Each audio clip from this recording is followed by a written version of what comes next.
Hi folks, we're Tacitus today, your pushback channel, and thank you for joining this audio live stream. Please listen to this presentation as you would a radio broadcast. In this essay, I'd like to talk about how the wokerati, the propaganda, the USAID globalist-funded propaganda wokerati, how they select popular brands and franchises in entertainment and attempt to subvert them. And there's a twofold purpose for this.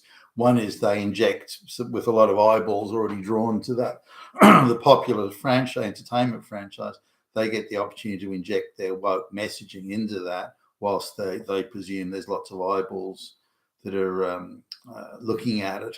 And this gives them a much better platform for propaganda delivery than if they tried to create their own franchise. I mean, if they came out and said, look, this is a black lesbian sci-fi show, nobody would watch it. But if they pretend it's still the same tried, trusted, popular brand that was developed over years or decades, with good storylines and good acting and so on, if they use that as the vehicle, or its name, the brand as the vehicle, then they've got a much better chance of getting their woke message out there to more people. Now, why they think people will be converted into the woke messaging universe is quite beyond me, but that's their thing. Now, even if it fails and they don't manage to get the woke message successfully out there, at least they've subverted and destroyed, a Western white male-centric franchise, which is an accomplishment in itself. But let's have a look at how this works now. Here's a popular franchise, and about 20 years ago, they decided to, well, not quite, 17 years ago or so, they decided to give it the woke sledgehammer. And so who did they pick? Well, they decided to give the work to a production company. Now, this production company, it was very leftist, a lot of gay, lesbian activists, this sort of thing in there. And they... the two people in charge of it were employees of this very woke production company, and it had a lot of contracts based not on merit, but because they just produced a lot of woke nonsense, and they were very much pushing the gay, the race. They were race, gender, LGBTQ hustling on steroids, and they wanted to insert it into the storylines. Now, they had to, as the head sort of producer said, look, we got to tell a lot of lies here. We got to pretend that the Western world was full of black people, that all the black people were geniuses, that all the judges and the inventors and the scientists and everybody was, they were all black lesbians. We just got to tell a lot of lies here. But hey, this is for the betterment of society. Whereas the guy said, we're moving the social clock forward. We're moving the social clock forward. We're doing good work. So by telling these lies and by the subversions and by the misrepresentations, we're moving the social clock forward. You are? I mean, wow. Okay. Now the guy concerned, he's a real simp and a wimp. He's straight, or only just, I think, in his case. But the very, very sort of I don't know, you'd call it the unattractive daughter of the woman who was, if you like, the CEO of this production company. They had this guy working there as sort of a trainee or something, and he started getting sweet with the daughter, and so the woman who owned it then elevates this guy into a senior management role, and he marries the daughter and all this sort of thing.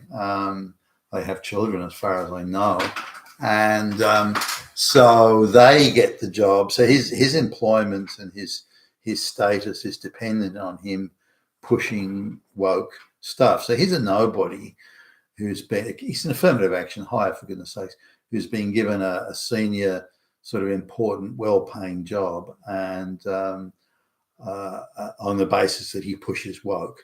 And the mother's quite well-to-do, so they get to live in a nice house and have lots of overseas travel, and all the good stuff in life. So this is a guy who would have had no hope of accomplishing that on his own merit, but he's nor would the mother or the woman he's married.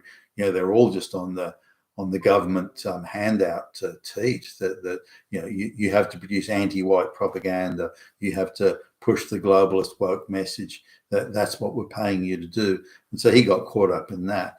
Anyway, he then in turn hires a gay activist to further ruin the franchise if it was possible. Now here's an interesting, this guy's handpicked, and it just goes to show you the sort of people that the globalists select to do the subverting work, the dirty work on the ground. So now this guy's at 14, he went to a local drama club in his this was like a rural township. So at 14 he went there and found that there was a lot of gay people in the drama club. No surprise, by the way. And he was having, at his own admission, by the way, he was having gay sex with much older men in this drama club. And he's 14, and he explains that he this is what he wanted, that it was consensual. Now, imagine if that was a straight girl saying that men 2 or 3 times her age were jumping her when she was 14.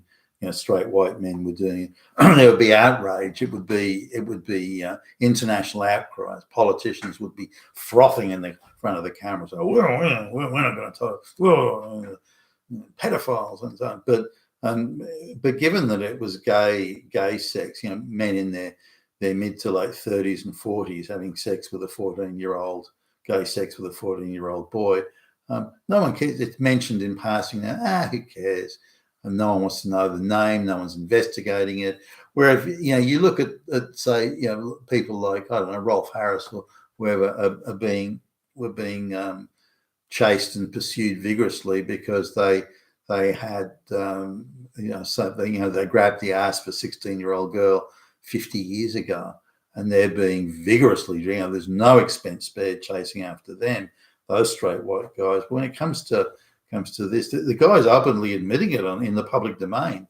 I was having sex with 40-year-old men when I was 14, and nobody cares. Where's the investigation into that? Why is that not being pursued with just as much vigor as Rolf Harris and those sort of people were being chased, and others. So this guy goes to work on the this entertainment franchise, and they insist there has to be black and gay people everywhere, and straight white males are evil and they're the oppressors, and we've got to get rid of them. And if there are straight white males there, they have to defer to and bow down to the moral greatness of everyone else who isn't a straight white male. So, and you can see the way the guy is hiring, script writers and screenwriters who are all activists, and they go to the activist NGOs and they say, look, we need a black lesbian who hates straight white men and straight white society, and so we've got just a person for you. And that person, even though they've got no script writing expertise or capability, and again, any qualification or credential they've got, all affirmative action and DEI, then they get hired and quite well paid, by the way, as a script. None of them are there on any form of merit. They're only there to inject the woke message and to subvert the straight white, what hitherto was a straight white male franchise. And again, they're hand-picking people on the basis purely of their activism and the hatred of white societies. Now, this is what the US aid have been paying for. This is the money being dispersed across all these NGOs. This is their sole mission, and they were paid handsomely to do it. And their job is to destroy every white male franchise that they can lay their hands on. You've been at Tassos today, your Pushback channel, and thank you for listening.